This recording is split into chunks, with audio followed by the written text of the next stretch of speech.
Simon and I were in Glasgow on Friday. Big storm, yeah. Oh, yes. There was a very big storm, but nothing like the big storm that kicked off in the compartment of our train later on in the evening. So the Chris Boyd lunch was fantastic, and we raised £90,000. And Chris Boyd, of course, former Rangers striker, he has a charity that helps other charities, really, and raises funds.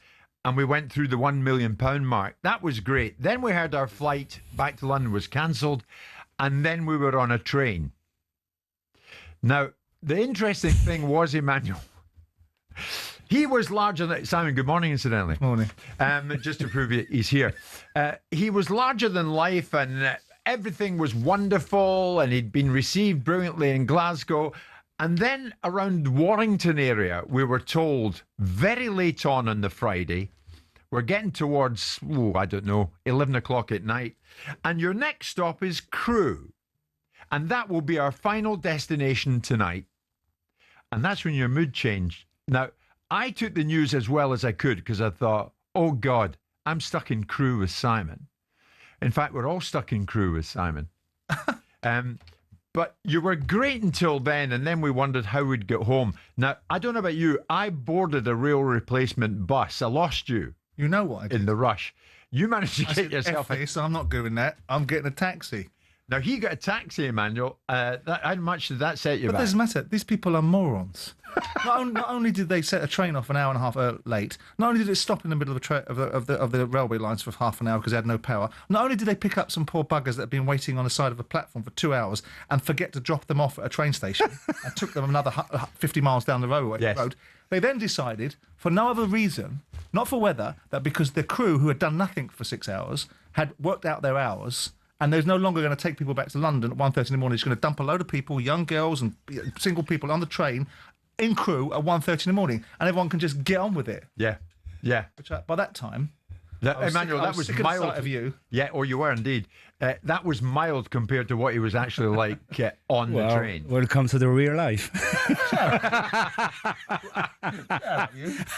Exactly. So you get back okay. I mean, Emmanuel, what I would say was, I get back in the bus and nobody really spoke in the bus, which was great. So we all got a bit of sleep. I get to Euston at 4:45 in the morning. When did you get back to London? 4. 4, right. I was an hour behind you in the bus. Yeah, but you're going into Euston. I've got to get out of Euston as well, so it would have been another 30 minutes. So I was back in London an hour and a half before you. Oh, I'm delighted about that. Having good snooze, having coffees on the side of the motorway, a nice cab driver, fueling the gig economy, making sure that people were rewarded for hard work. How long did it take for you to come back? 3 hours. 3 hours? Yeah. Well, I was about 4.5 on the bus. 10 hours on the train. Nobody was asking for you. And when I got back... I can just imagine you peeing in a bag at the back of the bus. I got back into my place, 5:15, and then I must admit, I got a little mercy text from Lord Jordan. Everything okay? Back okay? And I'm like, yeah, back. I have to say, the event itself was magnificent. There were many... That's the most important. Yeah. Oh, yeah. They raised a lot of money, and Chris Boyd, did brilliantly. Fabulously, didn't he? Yeah. What is the title race state of play? We're going to get into this. I mean, after a table-turning week for Liverpool that sees Arsenal hit the summit, who holds the status of favourites for the Premier League title? We'll get into it. After going down late at Palace last week, Liverpool conceded another late winner, this time at Chelsea, and that's 3 losses in all competition in a week. Who would have thought that? This was Arne Slot. I think you're never close to your ideal. You have to work really hard to reach a certain level, and then it's very hard in football because you also play against very good teams to keep that level in going, and what I mean with that is consistency. So, but it's clear that we had our changes in the summer. Players came in different moments. Last week there's hardly been any training time, and still we need to try to bring these players in. And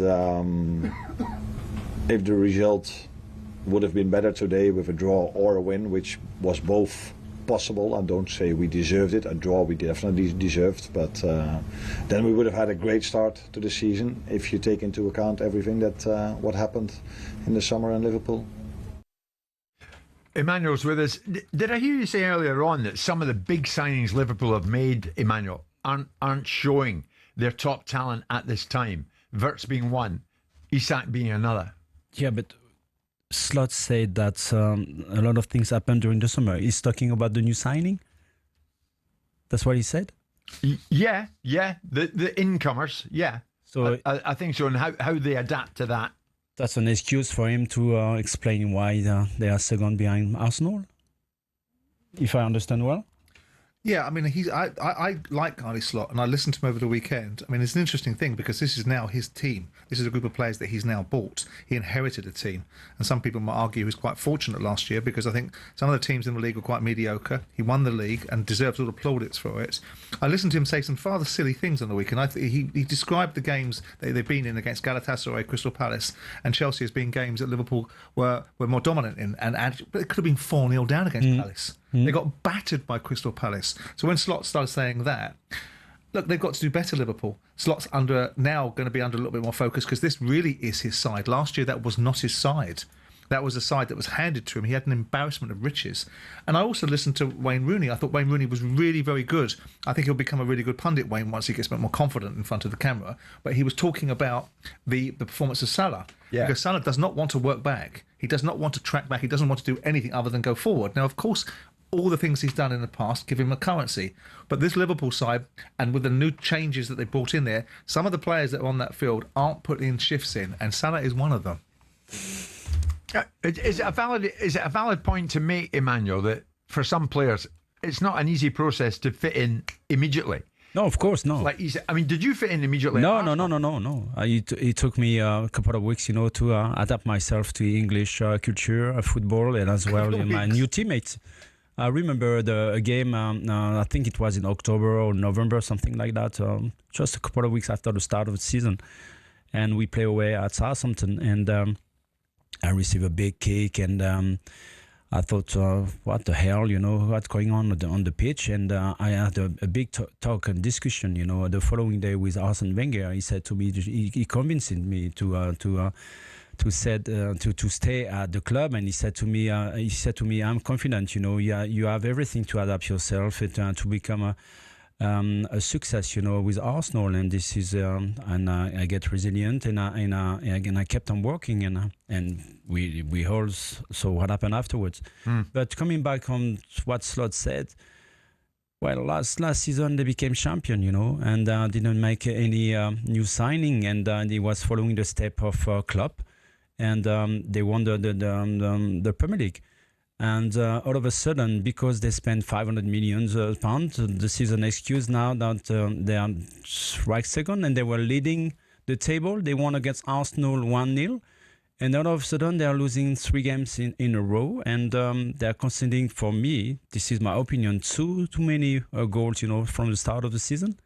And where they've been, very performing, they've been brilliant, defensively for the last couple of years. So I know that it takes time for the new signing to adapt themselves, but I think sometimes you need to work much more as a team than individuals. Yeah, this is something that's been missing for me at Liverpool. Well, at the moment, it's Arsenal and Liverpool 1 and 2, and you wonder, come May, is that going to be the picture? The weekend there was Arteta's 300th match in charge of the club, his 177th win. And that took his side to the top of the Premier League for the first time since May 2024. Let's hear Emmanuel on Arteta. Well, very proud is a big number for this football club. I want to thank you, everybody, especially my coaching staff that they've been with me since day one, and without them, it's impossible to, first of all, to do the job, and secondly, to enjoy it. So I know that I have the best people in the world around me. And after all the players and the staff that they've been since day one, supporting, helping me to be a better coach, to learn from them, to inspire me, and to enjoy the good moments as well. So I wanted to celebrate it with a win. I've got it. Now we have the international break to enjoy it and use the time as well to prepare, because what's coming in the next break is going to be really difficult again. Emmanuel, he has the highest win percentage of any permanent manager, including Wenger. What do you think they've gotten him? I mean, are you visualizing this now, that in May he's got the Premier League trophy in his hand? What's the most important? The average wins or the title you win? For me, I would prefer that Arteta will probably win less we have less victories, but instead of winning titles, And this is for me the most important. If you ask me the question of a former player, if I am an actual player, I will tell you I prefer to lose much more games, but at the end of the season, I would want to win title. Mm. I don't care, to be the much successful manager in terms of victories. If at the end of the season I don't win anything. So how would you describe his legacy if he ends up winning the title for the first time in 21 years? Well, I hope they're gonna win the title, and I think they will win the title because of the new signing, because of the options that Arteta have, on the bench, and the rotation he can make, the turnover he can make, every games. That's for me the biggest reason why Arsenal lost the last 2 or 3 seasons the title. The competition with Liverpool or Manchester City. So it changed a lot. So that's why I think I don't see Arsenal or Arteta not winning the title this season. To be honest with you. What kind of squad has he got, Emmanuel?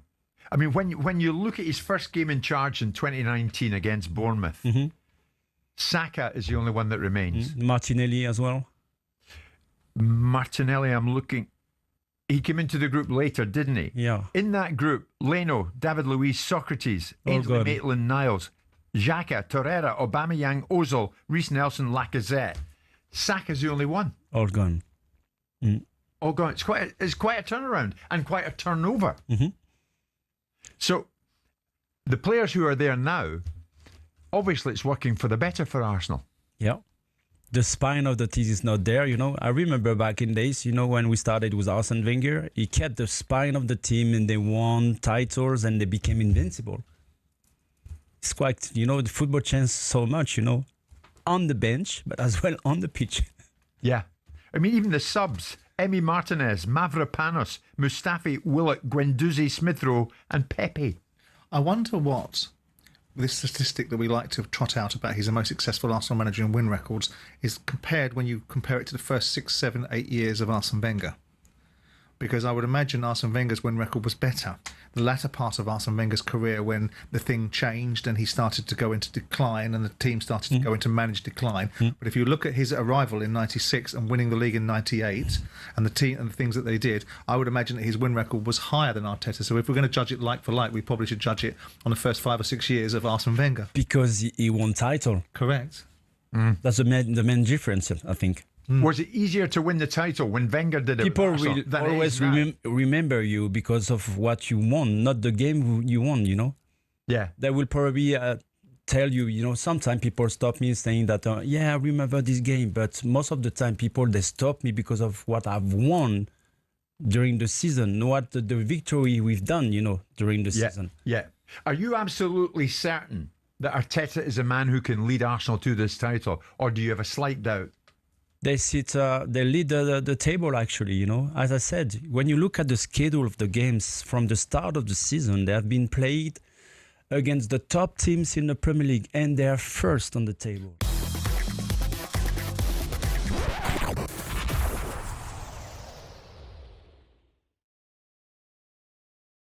Half a century of Ruben Amorim at Manchester United. Can you believe that? How would you evaluate it amongst United fans, in fans in general? Because many observers have been looking at what Amorim has been trying to do at Manchester United and wondering if he's going to achieve what he's trying to do. At the weekend, they got a much-needed win, beating Sunderland by 2-0. His 50th, as I say, game in charge of the club.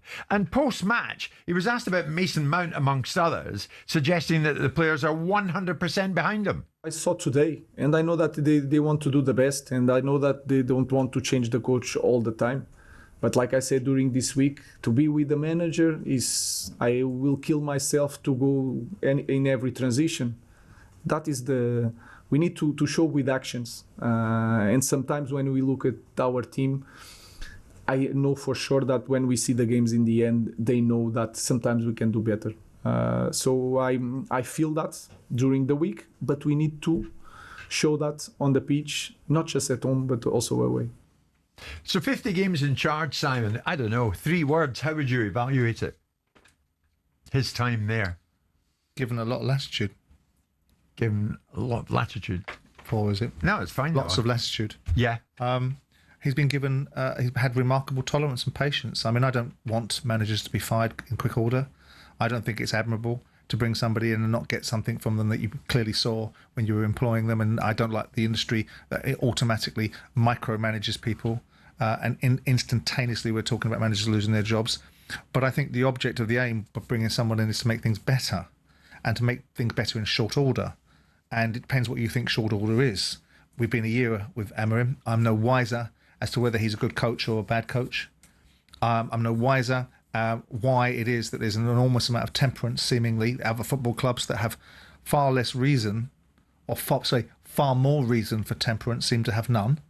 Nottingham Forest have no temperance, seemingly, for Ange Postecoglou. Yet Man United fans have been ground down to such a nub of lack of expectation that they're actually celebrating this manager and his lack of achievements. Yeah. I thought they were better on the weekend, and so they should be against a promoted side. I thought there were times during the game, from what I saw, and albeit it's the potted highlights, that they looked like a United side of old, with, buccaneering, cavalier approach to the game, and free-flowing football and aggressive wingers and all of this stuff.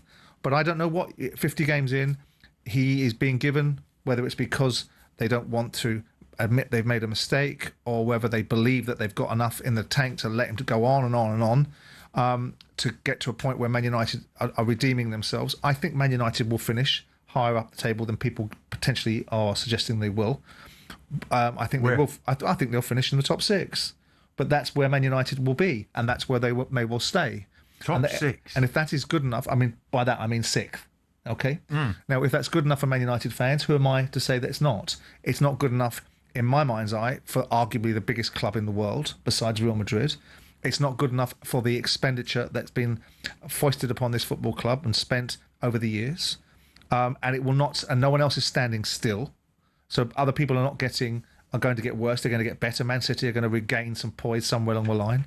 Arsenal are getting stronger. Liverpool will again catch their breath, and Slot will go again. Other teams are becoming more proficient. Tottenham look better this year than they did last year. So all of these things, Man United's improvement doesn't operate in a vacuum. They're not in an isolation. Now, Amorim as a manager, I mean, you speak to various football people. We bumped into various football people over the weekend. I think a lot of people are not having him, can't quite work out why he's getting the latitude that he's getting. Yeah. Why he's getting the dispensation. There's a part of me that thinks, great, someone's grown up enough to have given someone enough time. Yeah. But Amorim, over the last 12 months, has said some ridiculous things. And I don't understand why these guys seem to be so unprepared for the spotlight that Man United bring. It's the biggest club in the world. It brings more attention. As I said before, you fart in the corridors of Carrot and it gets heard around the world, doesn't it? And if you choose to do that. And the fact of the matter is, though, he's won 10 of 37 games since taking charge, but he's failed to win back-to-back league games so far. Yeah, no, he has. So next up, after the international break, Liverpool away. Now, that's an interesting test. Two teams have And then pre-match at the weekend, though, Simon, he talks about, but see, one of the problems is the players listen to pundits. Nobody here is naive to do. We understand that we need results to continue the project. We will reach a point that is impossible for everyone, because this is a very big club with a lot of sponsors, with 2 owners, so it's hard. The balance is really hard. My biggest problem is for my players believe in you guys when you say the problem of our team is the system.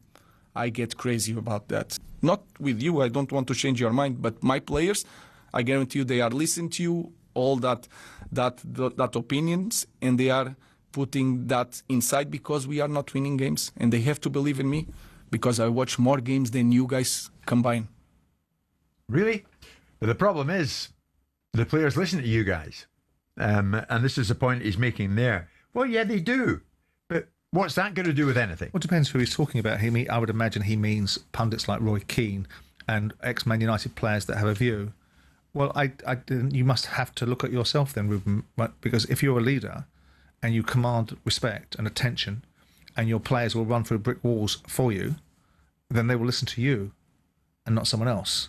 So your issue is with yourself and your inability to command and demand the attention of your players, rather than a bunch of talking heads that maybe once kicked a football from Man United commanding more attention. Of course, players will listen. The players that are looking for excuses or looking for a reason why they aren't performing in the way that they perhaps could and should, or look for any solace. We all know that the players take the path of least resistance. Hence the reasons why they get their agents carrying their man bags around for them all the time, because that's what they like. They like to be told only positive things. They can't hear any truths about what they need to do. But Amorim, for me, and it's ironic, but this is the nature of this beast, we're a talk show, we should be talking, talks too much. He says things that enables him to be criticised or critique. He makes observations about the size of the football club and the level of sponsors and the two owners, as if there's some situation that somehow that's an obstacle in his way. That size of sponsor, that size of attention, that size of owner has given him hundreds of millions of pounds to spend on players. Maybe those are your 3 words for him. Talks too much. I think he does. I think what he says is unwise at times, but he seems to be getting away with it. And so he must think that it's a very wise way to be, because he continues to get away with it. He gets his name chanted from the terraces by the United fans for achieving the square root of nothing. He's made Man United worse. They performed pathetically in the Europa League Cup final when an opportunity to redeem themselves. And maybe this is all part of his master plan. Maybe he is a genius in the waiting and we're just Luddites and we can't see it. It's lulling everybody into a false sense of security. So people have written Man United so much that they come creeping up on the rails and surprise us all. Do you think Sir Jim Ratcliffe's enjoying his voyage into football? His Nice club at the weekend drew 2-2 with Monaco. They're 12th in Ligue 1. I wouldn't think so. I don't know. I think he's a brilliant businessman, a fabulous businessman beyond all recognition and relatability for me in terms of levels of success. I think you can probably encapsulate what Jim Ratcliffe really knows about running a football club inside a postage stamp. And if you listen to some of the things that he speaks about and some of the way that he speaks, with all due respect to his level of success, which is remarkable in other areas, that doesn't make him a good football operator. And I should imagine now that obviously he's also rather foolishly inserted himself in between the Glazers and the fans so that he can now cop all the flack for the primary owners, which is the Glazers.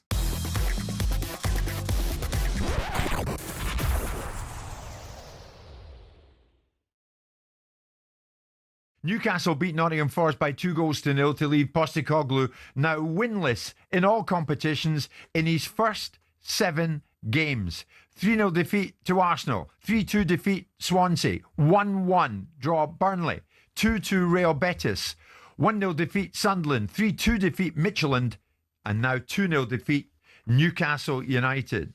Even this early, is he now very much in the dock, and does he stand to be the next one to lose his job? He was asked post-match at Newcastle, can you turn it around? No, it's a lost cause. I mean, it's seriously, what's wrong with something being hard? Seriously, what's wrong with it? Why does everything have to be so, why do we want everything just delivered nicely packaged? I'm sure your parents had a struggle in their life, right? And they didn't give up. You may have even been a lost cause at some point, but they didn't give up on you, right? So what I'm saying is, no. But what I'm saying is, right, I'm not having a go at you, please don't take it that way, is that, it seems to be these days that as soon as something goes wrong, that's it, it's wrong, we'll change it, break it up. Like, everything that needs kind of something fixed is invariably going to go through a tough time. What do you make of Ange Postecoglou's reaction there, Emmanuel? He's a fierce person, with a great character, big personality. So, just like, probably we're going to talk about Amorim as well, because he's been on table for months and months now. Yeah.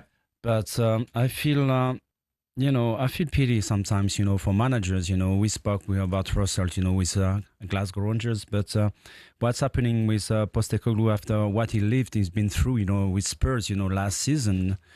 After 3 weeks, what he's receiving from his own fans away from home on top of it, and I never saw that before, to be honest with you. I'm not kind of used to that. And the way he's been dealing on the press conference, he knows that I like his character, to be honest with you. Postecoglou. I like the character, I like the fact that he's not the last one to get a fight, with people that wants to put him down. And he's a fierce guy, you know, and I respect that a lot. We're not in Frank de Boer territory with Palace, are we? No, but he's parodying your lot. He's parodying the journalists because he knows where they're going with this particular conversation. What's he supposed to say? Nah, mate, it's a lost cause. I don't blame him for saying that. Well, you know, the old stock answer would be, no, I'm going to fight. And then they'd be parodied by the journalists. Well, we've lost last 6 games. What's going to happen here then? So he's just taking it away from them. Yeah, but Simon, here's the thing. A lot of this was triggered by the Forest fans last Thursday night. Yeah. When they lost to the Danish club Midtjylland, and they took to social media, and there was a thorough pile-on. What's his driving? And they were chanting in the stadium. I heard that, right? You're getting sacked in the morning to their own manager who's just in the door. What's driving this culture of football fans? I would suggest it's sections of the media. I would suggest it's sections of social media and society's attitude to what. How about you can't get a win? Well, yeah, okay, but how about he's been there for 5 minutes? How about we look at things properly? Give him time. Look at the fact that the games he's had. I mean, there's probably 2 or 3 games in there you have to question him on. You have to question him on the loss last week, because I thought they were absolutely brilliant against Betis in the first 45 minutes of that European game away in Seville. They were outstanding. Okay, the League Cup game, they should have done better against Swansea. They got smashed by Arsenal. So what? Arsenal are a better side than them. So really, it's a Sunderland game and the league game. If going to Newcastle, go find out how many teams are going to go up to Newcastle and turn Newcastle over at St James's Park. So really and truly, what the hell is going on? It's disrespectful to the manager. It's disrespectful to the owner. Wherever you think of Marinakis, whatever you think of what he did to Nuno Espirito Santo, the one person in that football club that's got unadulterated currency is Marinakis. He dragged this football club financially by his own will out of the doldrums of 23 years of being outside the Premier League, stuck him in the Premier League, and has done everything he said he was going to do. So, by the way, I think he's got the currency to change a manager if he wants to. Postecoglou wins things. Postecoglou takes hold of the press conference. Pack it in, and how about supporting people? Rather than constantly telling people what you think you're entitled to. What, the fans supporting people. The fans support get behind people. them. Yeah. You're supposed to be supporters. Yeah. That's the key component of the equation. Read the title, supporter. You're supposed to support things. Emmanuel, do you think it was out of order that many Forest fans got on his back? It's too early. Very loudly the other night. He's been there, 3 weeks ago, beginning of September. There's 7 games. 7 games, okay. So did he ask, for the team? He just came after Espirito. So, the way he's been dealing the last season, I think they've been great, and the result as well. And they failed the last steps, to qualify for the Champions League.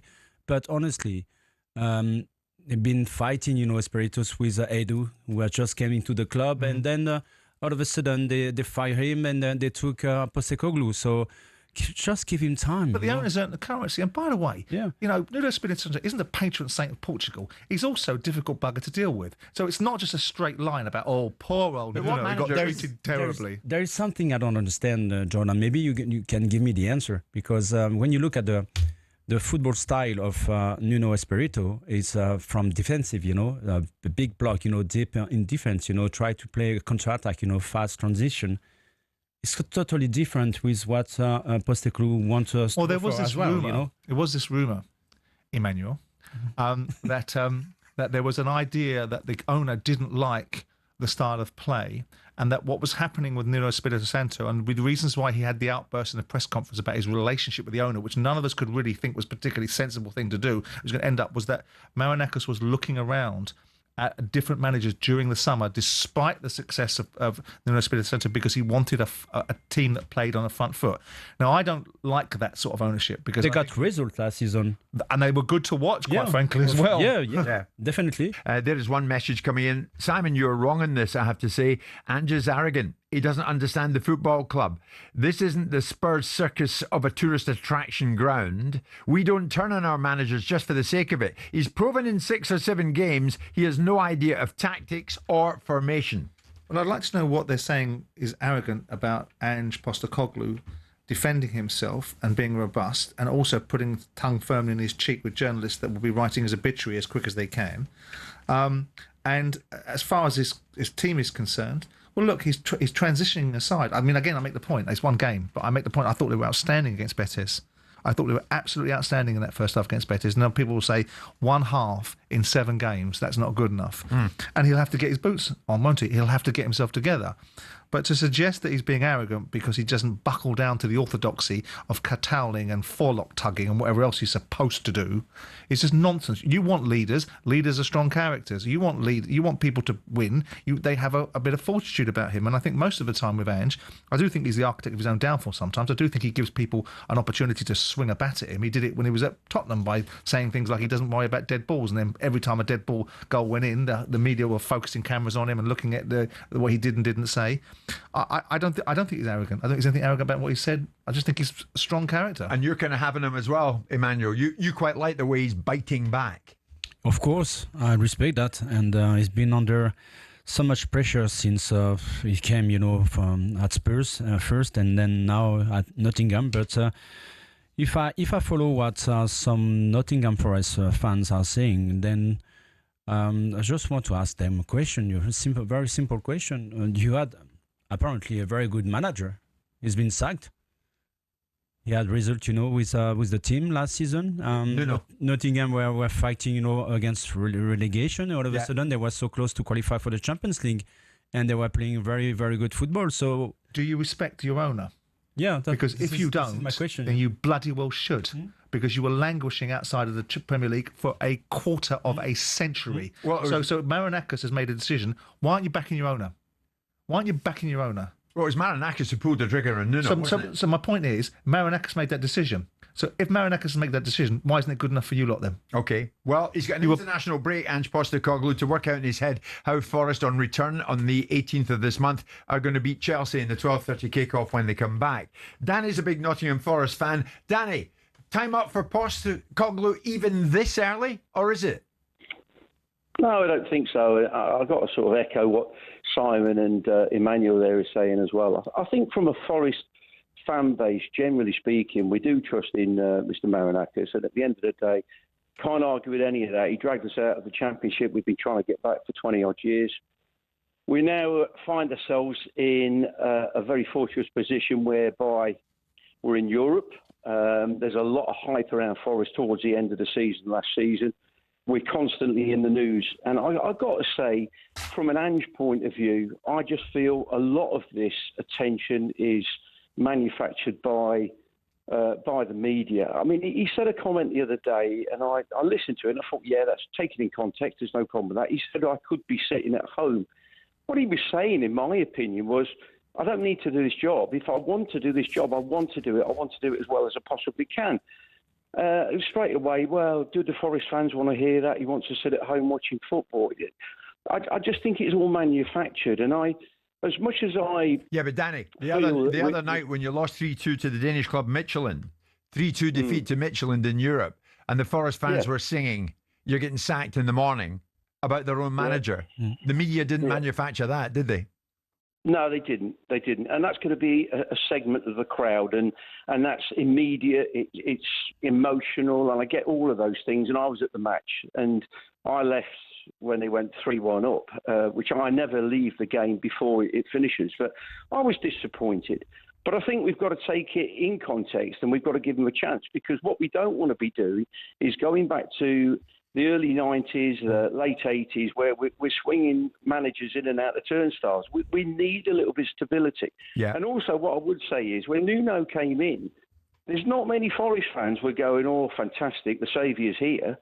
It was, who's he? What has he done? Well, Danny, I've got to tell you, you've got Simon and Emmanuel both nodding in agreement. But when you talk about them, and I know you think it's my particular hobby horse. And this is an individual that I quite like, but I disagree with him on lots of things. I saw Craig Hope write an article saying that none of the Nottingham Forest players went over. They all gave Ange Postecoglou a wipe. No, they didn't.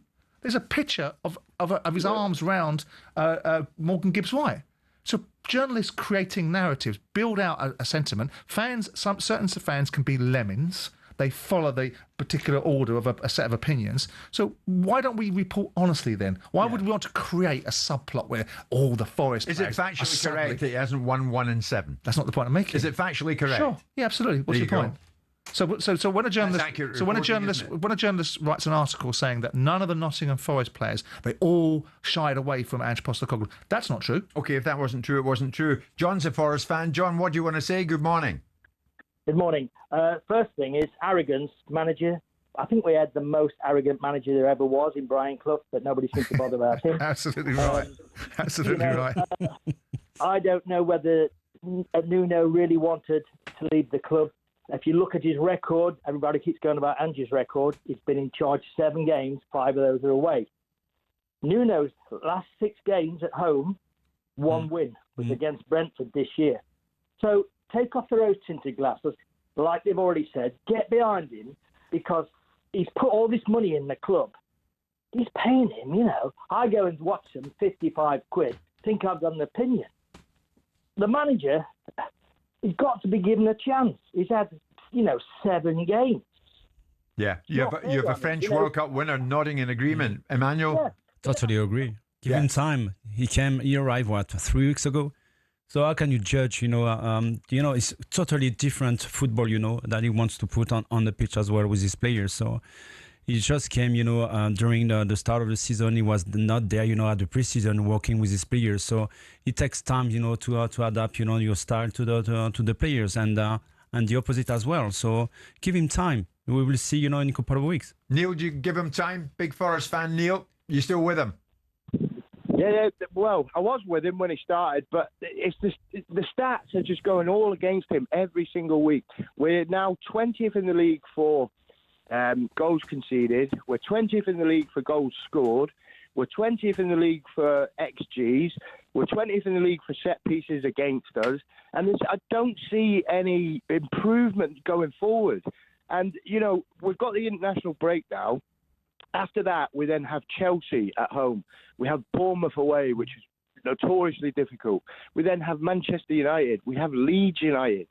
And after that, we have another international break, and that's when his make or break time is then. With those 4 games are going to make or break his managerial tenure.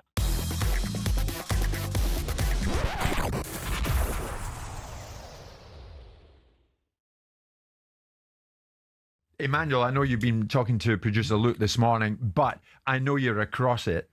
Russell Martin, 123 days and 17 matches later, he is sacked by Rangers.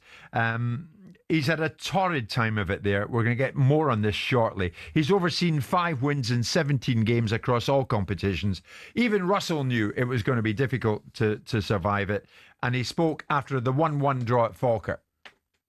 Embracing a lot of change, but there's no excuses. The team ultimately is a reflection of me, and it has to be better and it has to do better. So I need to take responsibility and look at that myself. And I understand some of it. Some of it is more frustrating than it is to understand, but I have to keep working. Well, that was it. He wanted to keep working, but that opportunity was denied him. Martin leaves as the shortest serving permanent manager or head coach in Rangers' 153-year history. On Friday, Simon, you were telling the people that we were with, your sympathy with him. He was in a tough predicament, but they need to think long and hard about whether or not they were going to part company with him. No, that's not quite what I was saying. What I was saying is that if the ownership model that had selected him, and I had been saying it for 2 or 3 weeks, and then when I was in Marbella about 2 or 3 weeks ago, I was with a Glasgow businessman called Jimmy Gilmore, who wanted him gone, and I was trying to counsel him as well. But I was saying that if you've made a decision and you've appointed somebody, then you must have seen something in them.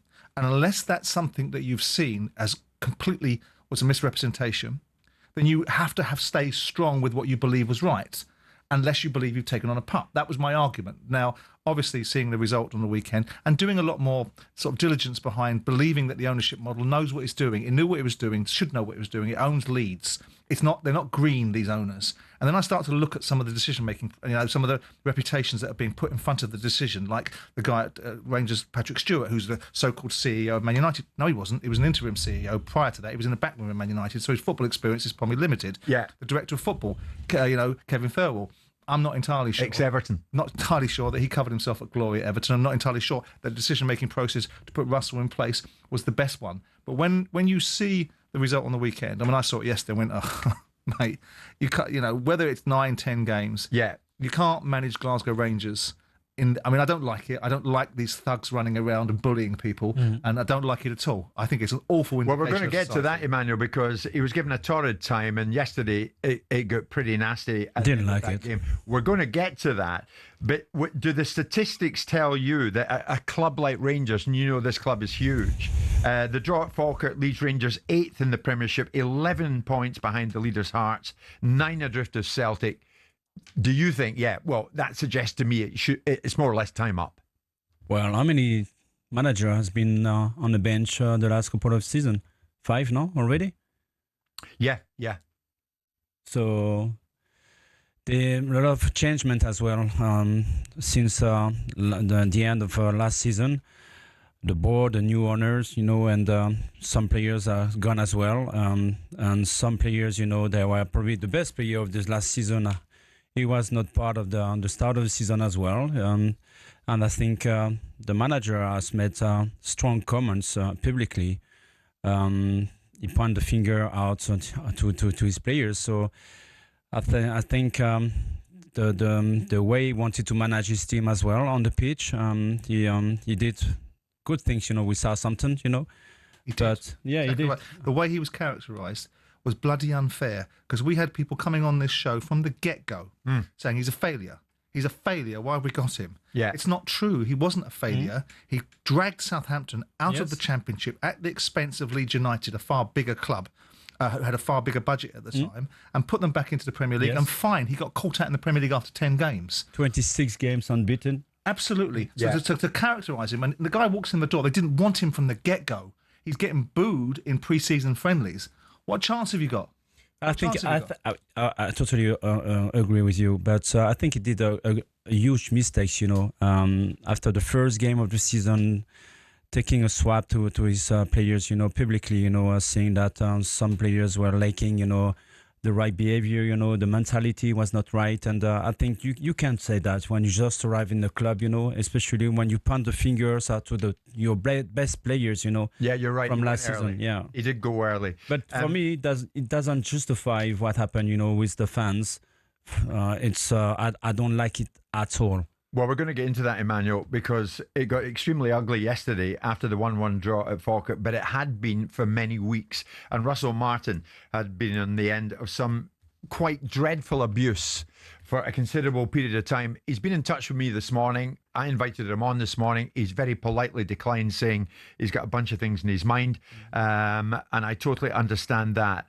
But that is the wider question this morning. Russell Martin has gone, albeit many would think he would have to. 5 wins in 17 games across all competitions. But here's the thing. Have elements of mob rule won the day? Many of you getting in touch this morning don't condone vile attacks on players and managers. Criticise by all means, but don't attack or line up to attack anyone at a time like that. That was one message that's just come in. And the reason I'm saying that is this. After the game at Falkirk yesterday, Rangers fans, some of them blocked the team bus from leaving the stadium. The head coach, Russell Martin, was escorted away from the ground in a separate car by the police in a bid to keep him away from some of the fans. Now, a group of fans, mainly clad in black, were led away from the ground by police more than 90 minutes after the match had finished. So it was very nasty, just as it had been after the game against Sturm Graz, following their Europa League defeat against Sturm Graz just last week. And Russell Martin had questioned the mentality of some of his players. A video surfaced online of Rangers sporting director Kevin Thelwell and chief exec Patrick Stewart being confronted by angry fans in a hotel lobby post-match. And on that occasion, some of the fans left the hotel shouting F this, F that, and what was rotten in their eyes. And similar situation yesterday. It was an ugly little scene yesterday outside the Falkirk Stadium, and it could have got worse. If you're watching, maybe on Prime Video, Samsung, whatever you're watching on TV this morning, you can see the scenes as I'm describing them. Simon is watching them as well. So too is Emmanuel Petit. So these individuals clad in black, Simon, with their hoods up, God knows what average age they are. I would have thought many of them are just kids, but looking menacing, and Russell Martin looking alarmed. Mounted police leading his car away from the stadium. And this is football. Ridiculous. What's your take on it? Emmanuel, you're looking at that. There's a large group in front of the Rangers bus. And then when they heard that Russell Martin was leaving, they moved over to the route that he was going to be taken out in a car. It's ridiculous, honestly. And maybe I'm not that intelligent, to understand this situation. I think people are taking that too emotionally, and this is only football, And I know that we are talking about probably, the link you can have, with your club, the love you can have. But those guys, are young. I'm very, very curious about what they're going to say. Maybe we will. Yeah, I'm very, very curious about that. So. You've seen this in France, Emmanuel. We've seen that in Marseille for years, and it's been very, very dangerous, in Marseille. The fans came to the training facilities and threatened, the manager, the players. They wanted to fight. They burned the entry of the training ground, and they were trying to make as much trouble as possible. And there were a lot of fights, and it was a very, very bad and anxious environment surrounding the club and the players. So mentally, it was very difficult, to cope with, and the players to be on the pitch as well. So, obviously, everything had changed so much. So far, so good. But the wind is never too far, from the pitch, in Marseille. The storm can come back, very, very quickly. But again, it's only football, and look what happened, after Paris Saint-Germain won the Champions League on the Champs-Élysées, it was a disaster. I was on the Champs-Élysées, working for the French radio, and we were witnessing, things that I didn't understand. And do you understand that when you see these? No, I don't get it. We are talking about football. Do you understand it, Simon? Well, it's the flip side of the sense of ownership that fans have towards their football club, the sense of entitlement they can say as they wish and do as they wish. It's the other end of the spectrum from being a passionate supporter that wants its football club to do very well to the other spectrum where you've got fans that demand and set manifestos for how football clubs will operate, that will hound people out of their jobs. It's that side that we're talking about, and it's a very thin line between being a passionate supporter and stepping across the line and behaving this way. Most of them are probably 12 and have the intellect of a 12-year-old. They get involved in what they now think they're entitled to do. We're seeing an angry society. I'm not suggesting there's one scintilla of excuse for this behaviour. He didn't do a good job, with due respect to Russell. He's put himself in the way of losing his job. What he hasn't put himself in the way of is the kind of intimidation and abuse that shouldn't go hand in hand with being a passionate football fan.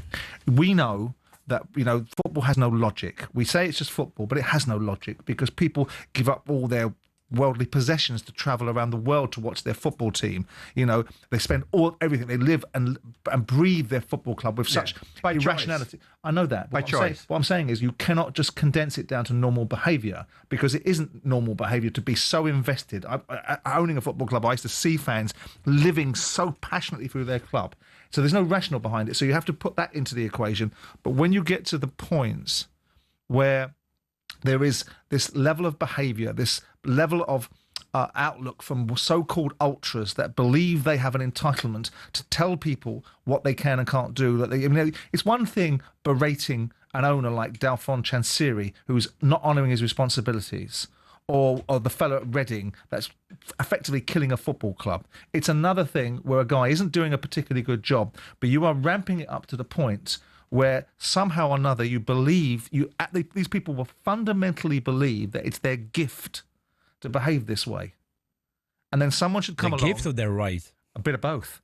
And someone should come along and fill their collars.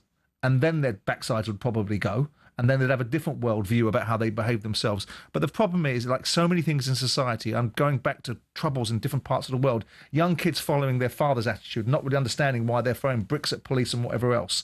But in this instance, you're talking about a football manager being intimidated to the point where you've got I want to use a better expression, you understand the meaning, a lynch mob outside of the stadium to have a go at a football manager because your team hasn't won a couple of games. I mean, really pack it in there. Yeah. Come on.